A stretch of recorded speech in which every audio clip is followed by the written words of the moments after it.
Hello everyone, welcome to our channel group study plus and my name is Khushi. जैसा कि आप सब जानते हैं, क्लास 12 की पॉलिटिकल साइंस हिंदी में करवाती हूँ।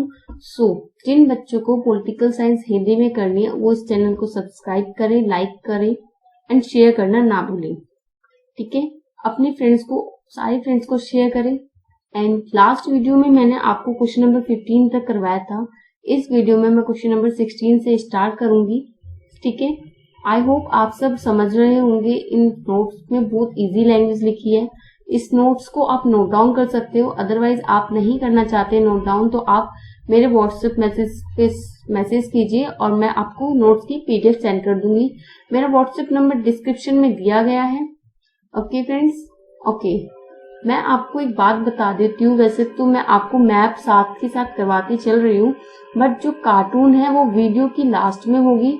सारी कार्टून चैप्टर की मैं आपकी वीडियो के लास्ट में करवाऊंगी।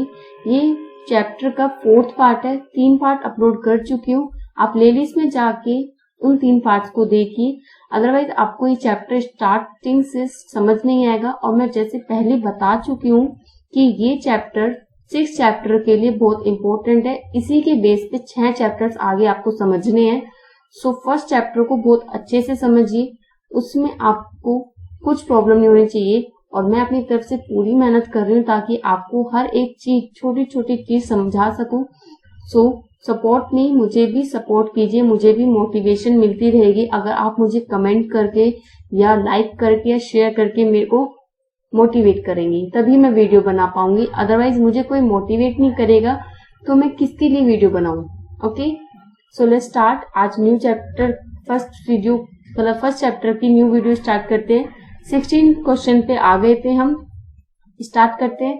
एक और नोटिफिकेशन दे देती हूँ आपको बच्चों, वीडियो के लास्ट में आपको कार्टून मिल जाएगी हर चैप्टर की। कार्टून मैप से आप टेंशन फ्री हो जाइए। नोट्स भी आपको साथ के साथ लिखवा देती हूँ और आपको अच्छे से बस उन्हें पढ़ना है। अब मेरा ओपिनियन ये है कि आप एक बार बुक और पढ़ लीजिए, बस एनसीईआरटी बुक्स और ये नोट्स, आपको बहुत अच्छे नंबर्स मिल जाएंगे। 90 अबोव का आप अपने टारगेट लेके चलिए कि आपको 90 अबोव तो लानी ही है। आप बस नोट्स और एनसीईआरटी कर लीजिए, आपको किसी और की जरूरत नहीं पड़ेगी। और जब सिलेबस कंप्लीट हो जाएगा आपके एग्जाम टाइम पे, मैं आपको एक तो क्वेश्चन पेपर सॉल्व करवाया करूंगी और आपको इजीली 2020 का क्वेश्चन पेपर भी सॉल्व करवा के दिखाऊंगी।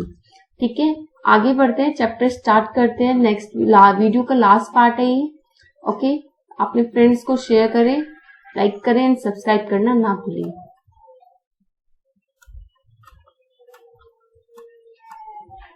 ओके बच्चों, चैप्टर फर्स्ट की 4th पार्ट है ये। स्टार्ट करते हैं। 16 क्वेश्चन।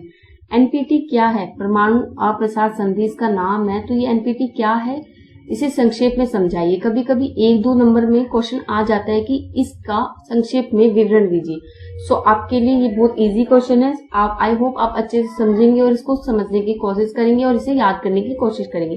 याद करने के लिए कुछ नहीं है, बस 2-3 बार पढ़ लोगे ना आप तो इसे याद इजीली हो जाएगा। बहुत इजी लैंग्वेज में नोट्स है ये और सफिशिएंट है आपके लिए। ठीक है, ओके, स्टार्ट करते हैं। शीत युद्ध के दौर में जब शीत युद्ध चल रहा था तो हथियार की होड़ बहुत बढ़ रही थी, क्योंकि दोनों ही महाशक्तियां अपने को महाशक्ति के रूप में बनाना चाहती थी, जिसका एकमात्र सहारा हथियार था।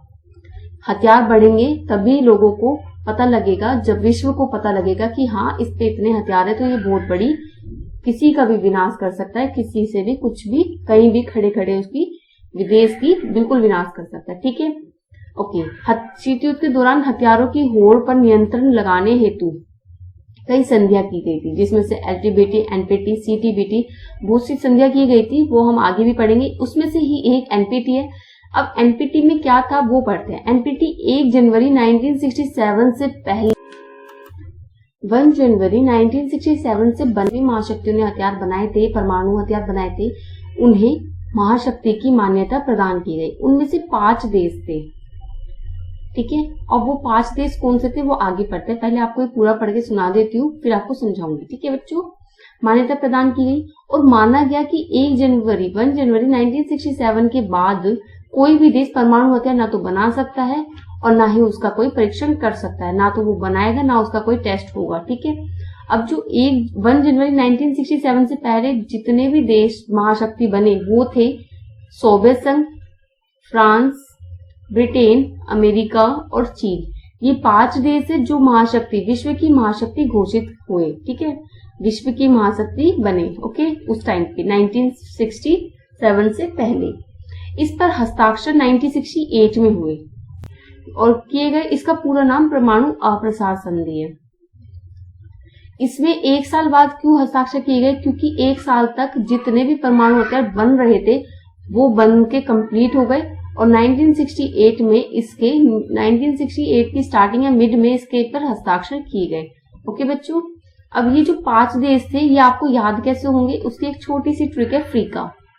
ये सेकंड ट्रिक है, आप इसे अच्छे से याद कर लोगे अच्छा रहेगा। फ्रीका मतलब F से फ्रांस, R से रसिया या रूस, E से इंग्लैंड, C से चाइना, A से अमेरिका। ये 5 देश थे जो महाशक्ति थे। 1967 से पहले इन्होंने परमाणु संपन्न देश बन गए थे।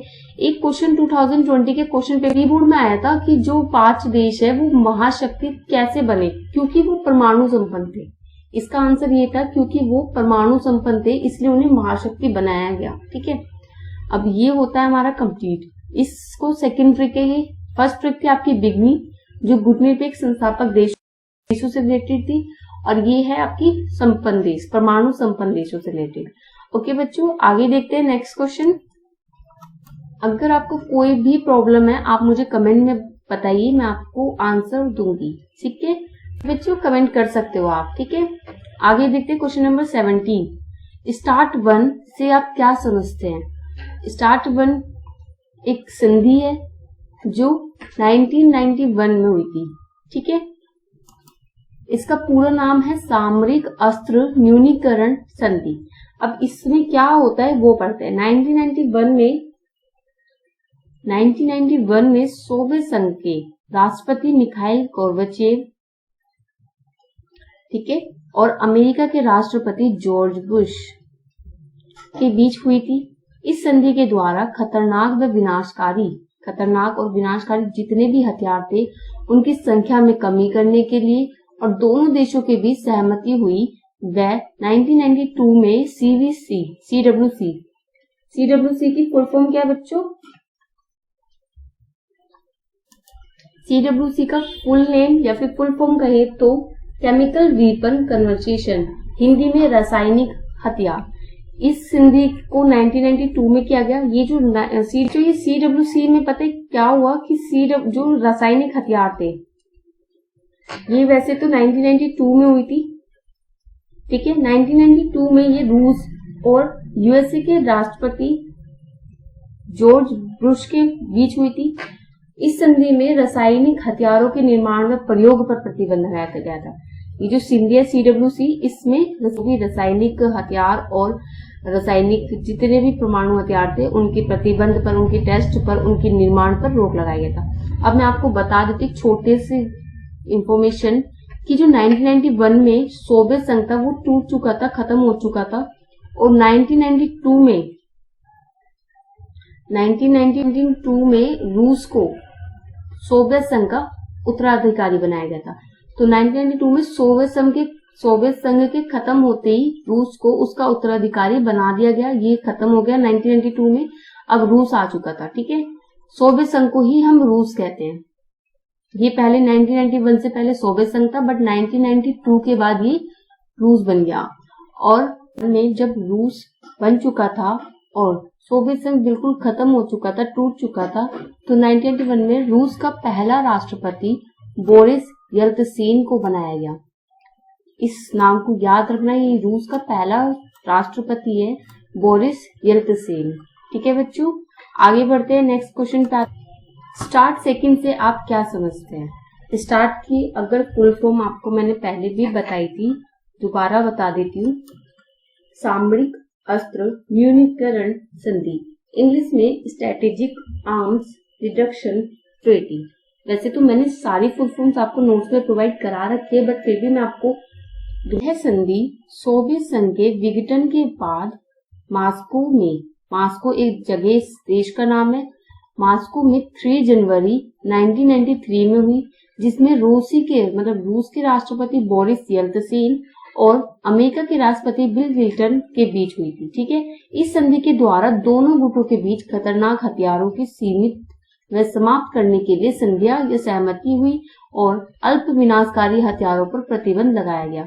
अल्प विनाशकारी हथियार वो हथियार होते हैं जो बहुत ज्यादा ही खतरनाक होते हैं और इन खतरनाक हथियारों पर प्रतिबंध और समाप्त करने के लिए यह संधि हुई जो 1993 में 3 जनवरी को हुई। किसके बीच हुई? बिल क्लिंटन और बोरिस येल्त्सिन ने। डेट याद करनी इंपॉर्टेंट है, देशों के नाम और किन के बीच हुई, किन राष्ट्रपतियों के बीच हुई वो याद करनी इंपॉर्टेंट है। और इस संधि में किस चीज पे प्रतिबंध लगाया गया, इट्स अ इम्पोर्टेंट। सो आप अच्छे से पढ़िए और इजीली लैंग्वेज है, आप अच्छे से समझ पाएंगे। सो आगे देखते हैं, नेक्स्ट क्वेश्चन पे आते हुए। नेक्स्ट क्वेश्चन, गुटनिरपेक्ष आंदोलन की प्रासंगिकता के समर्थन में उचित तर्क दीजिए। अब मैंने आपको गुटनिरपेक्षता के बारे में बताया था। 1961 में इसका सम्मेलन हुआ था, जो 1961 में बेलग्रेड में यूगोस्लाविया की राजधानी में इसका सम्मेलन अच्छे से आयोजित हुआ था, जिसमें 5 देशों ने महत्वपूर्ण भूमिका निभाई थी। बिगमी जिसमें था भारत, इंडोनेशिया, मिस्र, यूगोस्लाविया और घाना। ठीक है, इन 5 देशों ने महत्वपूर्ण भूमिका निभाई थी। ओके, अब ये पूछ रहा है कि क्या गुटनिरपेक्ष आंदोलन आज भी प्रासंगिक है, मतलब आज भी वैल्यूएबल है? क्या गुटनिरपेक्ष आंदोलन वर्तमान विश्व में प्रासंगिक है? उपयुक्त कथन के समर्थन में तर्क दीजिए। अब प्रासंगिक मतलब ये होता है कि आज भी इसकी वैल्यू है, आज भी देश मानते हैं कि हाँ गुटनिरपेक्ष आंदोलन आज भी होना चाहिए या नहीं होना चाहिए। इसके ऊपर ये क्वेश्चन है। वैसे तो इतना इम्पोर्टेंट लग नहीं रहा, बट फिर भी आप अच्छे से पढ़ लोगे तो आपको अच्छा रहेगा। और ये क्वेश्चन 4 नंबर में आ सकता है, सो इसको 4 नंबर के अकॉर्डिंग ही पढ़ें। चलो देखते हैं इसका आंसर क्या है। आपको गुटनिरपेक्ष आंदोलन की मैंने शॉर्ट फॉर्म और डेफिनेशन बता दी थी। गुटनिरपेक्षता का अर्थ है दोनों देशों से या दोनों गुटों से समान दूरी, समान संबंध स्थापित करके अपनी स्वतंत्र नीति का पालन करना। ठीक है, गुटनिरपेक्ष आंदोलन आज भी संपूर्ण विश्व में प्रासंगिक या महत्वपूर्ण है। क्यों है, उसके समर्थन में आज हम तर्क देंगे। ठीक है, नेक्स्ट स्टार्ट करते हैं। फर्स्ट पॉइंट है गुटनिरपेक्ष आंदोलन के आज भी विश्व में विभिन्न भागों में सम्मेलन आयोजित होते हैं। देखो, मैंने आपको लास्ट वीडियो में बताया था 2019 में अजरबैजान में 18वां गुटनिरपेक्ष आंदोलन हुआ था, तो उसमें ये एग्जाम्पल देके बताएगा क्योंकि आज भी इसके सम्मेलन आयोजित होते हैं, तो ये आज भी प्रासंगिक है। जैसे 25 अक्टूबर 2019 को अजरबैजान में गुटनिरपेक्ष आंदोलन सम्मेलन हुआ था। ठीक है, फर्स्ट पॉइंट तो यही हो गया हमारा। ठीक है भाई, इससे हमें पता लगता है कि गुटनिरपेक्ष आंदोलन आज भी प्रासंगिक है। सेकंड पॉइंट, गुटनिरपेक्ष आंदोलन वर्तमान में भी विश्व के गरीब व विकासशील देशों के लिए कार्य करता है। अब जो गुटनिरपेक्ष आंदोलन है वो गरीब और विकासशील और पिछड़े देशों के लिए भी आज भी कार्य करता है, उनको आर्थिक सहायता प्रदान करता है और कोई भी प्रॉब्लम हो तो वो उनको सहायता करता है। ठीक है, इसलिए वो आज भी प्रासंगिक है गुटनिरपेक्ष आंदोलन। नेक्स्ट थर्ड पॉइंट देखते बच्चों। थर्ड पॉइंट में लिखा है गुटनिरपेक्ष आंदोलन वर्तमान में यूएनओ को मजबूत करने और सुधार करने के लिए सहयोग करता है। जो गुटनिरपेक्ष आंदोलन है ना, वो यूएनओ सबसे बड़ा अंतर्राष्ट्रीय संगठन यूएनओ को मजबूत करने के लिए और सुधार करने के लिए उसमें सहयोग करता है। ठीक है, गुटनिरपेक्ष आंदोलन किसका है? गरीब देशों का, पिछड़े देशों का, जिसमें आज लगभग 120 देश शामिल है। इतने देश इसमें शामिल है, 120। ठीक है, गुटनिरपेक्ष आंदोलन आज भी अमेरिका के वर्चस्व को रोकने व उसका दुष्परिणाम को मार्ग में बाधा बन जाता है। जो गुटनिरपेक्ष के 120 देश है ना, वो अमेरिका की भेदभावपूर्ण नीति और दुष्परिणामों को रोकने के लिए उसके बीच में मार्ग में बाधा बन जाता है। ये हम आने वाले चैप्टर में पढ़ेंगे कि अमेरिका का वर्चस्व को गुटनिरपेक्ष आंदोलन कैसे वो कर रहा है, क्योंकि जैसे हमने इस फर्स्ट चैप्टर में पढ़ा था कि 2 ध्रुवीयता को चुनौती देता है गुटनिरपेक्ष आंदोलन तीसरा विकल्प उपलब्ध करवाती। ठीक है, इसी को देखते हुए हम आगे पढ़ेंगे कि गुटनिरपेक्ष आंदोलन अमेरिका के वर्चस्व को कैसे रोकने के लिए मार्ग में उसके बाधा बनता है। फिफ्थ पॉइंट देखते हैं, गुटनिरपेक्ष आंदोलन वर्तमान में भी पर्यावरण और प्राकृतिक संसाधनों से संरक्षण के लिए पर्यावरण और प्राकृतिक संसाधनों के संरक्षण में महत्वपूर्ण भूमिका निभाता है। अब ये महत्वपूर्ण भूमिका कैसे निभाता है? जो गुटनिरपेक्ष आंदोलन है, जितने भी गरीब और विकासशील देश है, वो पर्यावरण और प्राकृतिक संसाधनों के लेकर बहुत ज्यादा स्ट्रिक्ट है और वो संरक्षण के लिए बहुत ज्यादा कदम उठाते हैं। इसलिए ये गुटनिरपेक्ष आंदोलन में सब करते हैं, प्रोत्साहित करते हैं कि वो पर्यावरण से लेकर सभी चीजों को अच्छे से रखे और पर्यावरण को बचाए, प्राकृतिक संसाधनों को नष्ट ना करें। नेक्स्ट 6 पॉइंट देखते हैं। गुटनिरपेक्ष आंदोलन के वर्तमान में 120 सदस्य है। देखो मैंने आपको बताया था इसके वर्तमान में 120 सदस्य देश है और साथ ही साथ इसके 17 देश तथा 10 अंतर्राष्ट्रीय संगठनों का पर्यवेक्षक को दर्जा प्राप्त है। मतलब जो 10 अंतर्राष्ट्रीय संगठन हैं, जो 10 अंतर्राष्ट्रीय संगठन है उसमें इसमें 17 और 10 देशों को, 17 देश तो अपने इंपॉर्टेंट है ही, बट जो 10 अंतर्राष्ट्रीय संगठनों में पर्यवेक्षक सुपरवाइजर की तरह काम कर रहे हैं। ठीक है, ओके। नेक्स्ट क्वेश्चन देखते हैं बच्चों, आ जाओ। गुटनिरपेक्ष आंदोलन किन कारणों से वर्तमान समय में अप्रासंगिक हो गया? अभी बोले कि अब इतना महत्वपूर्ण क्यों नहीं रहा गुटनिरपेक्ष आंदोलन, अब उसकी इतनी वैल्यू क्यों नहीं है? तो इसके समर्थक में हम आंसर स्टार्ट ऐसे करेंगे, गुटनिरपेक्ष आंदोलन निम्न कारणों से वर्तमान समय में अप्रासंगिक हो गया है। अब निम्न कारण हम क्या है वो बताते हैं। वर्तमान समय में शीत युद्ध की समाप्ति हो चुकी है, इसलिए गुटनिरपेक्ष आंदोलन अप्रासंगिक हो गया है। अब आपको पता है 1991 में गुटनिरपेक्ष आंदोलन खत्म, शीत युद्ध खत्म हो गया था, तो उसी को देखते हुए शीत युद्ध नहीं था तो गुटनिरपेक्ष आंदोलन की जरूरत नहीं थी। अब गुटनिरपेक्ष आंदोलन क्यों बनाया था? ताकि दोनों गुटों से समान मतलब दूर रहे और अपनी स्वतंत्र नीति का पालन करे। बट अब विश्व पूरा अपना आजाद हो चुका है, शीत युद्ध के दौर से 2 गुटों से आजाद हो चुका है, तो हमें क्या जरूरत है गुटनिरपेक्ष आंदोलन में रहने की? तो इसीलिए आज ही अप्रासंगिक माना जाएगा। वर्तमान समय में विश्व एक ध्रुवीय हो गया है, जो मैंने आपको भी बताया, वर्तमान समय में विश्व एक ध्रुवीय हो गया। एक ध्रुवीय मतलब एक विश्व की महाशक्ति है जिसे अमेरिका कहा जाता है। ठीक है, इसलिए नाम अप्रासंगिक। नाम को हम नॉन एलिजमेंट मूवमेंट कहते हैं। ठीक है, नॉन एलिजमेंट मूवमेंट, जिसे गुटनिरपेक्ष आंदोलन भी कहा जाता है। ठीक है, थर्ड पॉइंट है, वर्तमान विश्व में अमेरिका और रूस के संबंध मधुर हो गए।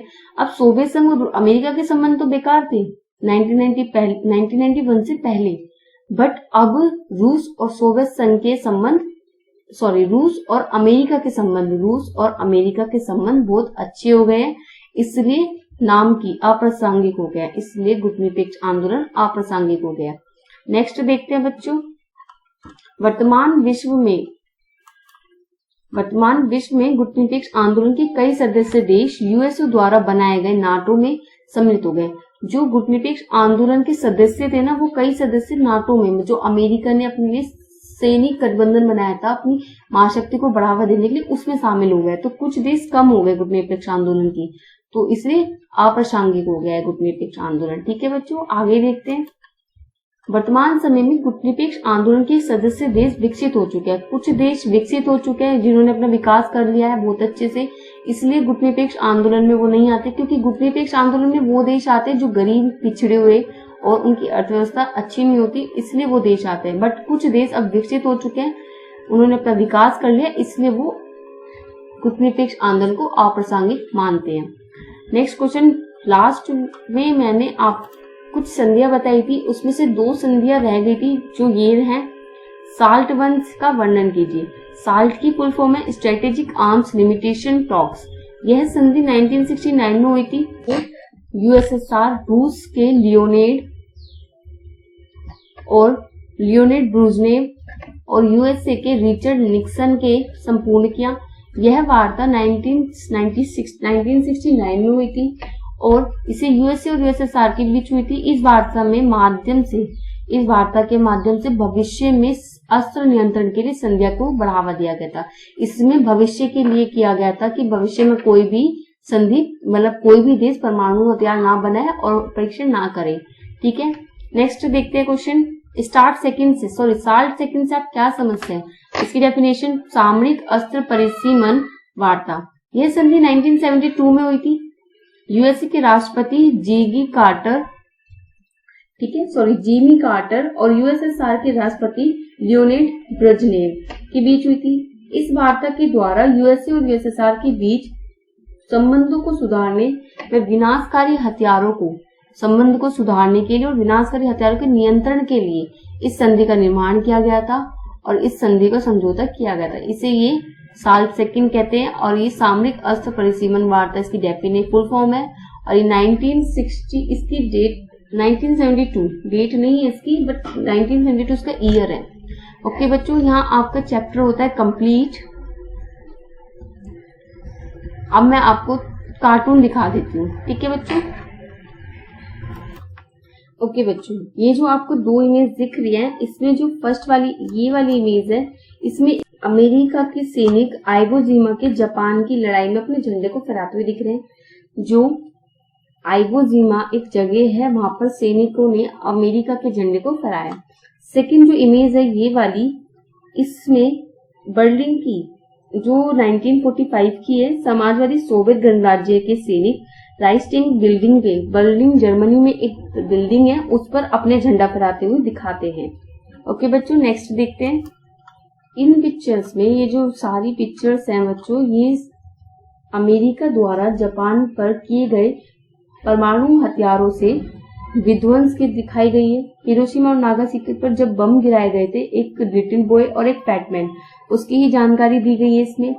और ये 15 और 21 टन का था, जो मैं आपको नोट्स में बता चुकी हूँ, ठीक है। इस तस्वीरों में ये विध्वंस को दिखाया गया और ये लिटिल बॉय और फैटमैन इन बमों के गुप्त नाम थे, ठीक है बच्चों। ओके बच्चों, ये आपके येलो जो कलर में जितने भी देश दिखाए हैं, ये नाटो में सम्मिलित थे। जो अमेरिका ने सैनिक गठबंधन बनाया गया था उसमें सम्मिलित थे ये नाटो में, ठीक है। रेड वाले वार्सा पैक्ट में सम्मिलित थे, जिसमें पोलैंड आता है, पूर्वी जर्मनी आता है, चेकोस्लोवाकिया आता है। कुछ आपके 1-2 नंबर के क्वेश्चन आ सकते हैं कि नाटो में सम्मिलित कुछ देशों के 4-5 देशों के नाम बताइए। तो उसमें से आप फ्रांस, स्पेन, पश्चिमी जर्मनी, ब्रिटेन, डेनमार्क, नॉर्वे कुछ भी लिख सकते हैं। जो भी येलो कलर के दिखाए गए सारे नाटो में सम्मिलित थे और रेड कलर के वार्सा पैक्ट में सम्मिलित थे। जो व्हाइट कलर की जो ग्रे कलर में दिखाए गए आपको, ये किसी भी देश में सम्मिलित थे, ये अन्य देशों में सम्मिलित है, ठीक है। अन्य देश ऐसी ही है ये। और ग्रीन वाला अन्य कम्युनिस्ट पार्टी, जिसमें किसी की सरकार नहीं चलती थी, ना तो पूर्वी की, ना सोवियत संघ की, ना अमेरिका की। इसमें बच्चों पहली दुनिया, दूसरी दुनिया और तीसरी दुनिया के बारे में बताया गया। पहली दुनिया येलो वाली है जो अमेरिका थी, जैसे मैंने आपको स्टार्टिंग में बताया था। दूसरी दुनिया सोवियत संघ वाली है जो रेड वाली है, और तीसरी दुनिया ग्रीन वाली है जो तीसरी दुनिया, जो गुटनिरपेक्ष आंदोलनों की दुनिया। पहली दुनिया अमेरिका हो गई, दूसरी दुनिया सोवियत संघ और तीसरी दुनिया भारत जैसे विकासशील देश जो गुटनिरपेक्ष आंदोलन में शामिल थे। बच्चों, यह कार्टून विख्यात कार्टूनिस्ट कुट्टी ने बनाया है। इस कार्टून में यह दिखाया गया है कि चीन ने अमेरिका के साथ गुपचुप से दोस्ती कर ली थी, सोवियत संघ को अंधेरे में रखकर। अब वो कैसे करी थी, वो 1949 की बात है, जब चीन आजाद हुआ था। तो उसने सोवियत संघ की समाजवादी पार्टी अपने देश में चलाई थी, मतलब सोवियत संघ को फॉलो किया था। बट उसने 1949 के बाद 1970 तक 1970 तक आते आते मतलब अमेरिका से दोस्ती बढ़ा ली थी और अमेरिका के सपोर्ट में हो गया था। तो इसमें यह दिखाया गया है कि यूएसएसआर जो है, ये आदमी यूएसएसआर के रूप में है, यह महिला अमेरिका के रूप में है और ये व्यक्ति चीन के रूप में है। तो यह चीन अमेरिका से गुपचुप से दोस्ती कर रहा है और यूएसएसआर को भनक भी नहीं है इस बात की, ठीक है। नेक्स्ट कार्टून देखते हैं। नेक्स्ट, इस वाली कार्टून में वियतनाम युद्ध के बारे में अमेरिका के राष्ट्रपति को बड़े ही कष्ट में देखा जाता है, जान पड़ते हैं। जो अमेरिका के राष्ट्रपति है, वियतनाम संकट के उसमें देखने को मिलते हैं, ठीक है बच्चों। ये गुटनिरपेक्ष आंदोलन के संस्थापक हैं, जो मैंने आपको बिग में बताया था, जोसेफ ब्रोज टिटो। ये किसके थे, यूगोस्लाविया के, ठीक है, ये लिखा यूगोस्लाविया के शासक थे। फिर आते हैं जवाहरलाल नेहरू, जो भारत के थे। नेक्स्ट हैं गमाल अब्दुल नासिर, जो किसके थे, किसी को पता है, मिस्र के, ठीक है। नेक्स्ट आते हैं सुकर्नो, डॉक्टर सुकर्नो, जो इंडोनेशिया के राष्ट्रपति थे। नेक्स्ट आते हैं वामी एनक्रुमा, जो घाना के थे, ठीक है बच्चों। ये दो व्यक्ति दिखाए गए हैं जो सीमित परमाणु परीक्षण के लिए हस्ताक्षर करते हैं, संधियां करते हैं और परमाणु परीक्षण पर प्रतिबंध लगाता है। ये सारी संधियां हैं जो मैं आपको नोट्स में लिखवा चुकी हूँ। LTBT, NPT, CTBT, start 1, start 2, salt 1, salt 2 सारी। ओके बच्चों, आज के लिए इतना ही। आपका चैप्टर कंप्लीट होता है। ये चैप्टर का 4th पार्ट था। 4th पार्ट में आपका पूरा चैप्टर कंप्लीट हो गया। फर्स्ट चैप्टर आपका करवा चुकी हूँ। कोई भी आपकी क्वेरीज हो आप कमेंट में मुझसे पूछ सकते हैं। शेयर करें, लाइक करें एंड सब्सक्राइब करना ना भूलें। बेल आइकन को प्रेस करें ताकि आपको नोटिफिकेशन टाइम टू टाइम मिलती रहे, और अपने हर फ्रेंड्स को शेयर करें ताकि ये वीडियो 12th के हर बच्चे तक पहुंच जाए। ओके बच्चों, thank you for listening my video. Please support and subscribe this channel. Bye bye. Take care all of you.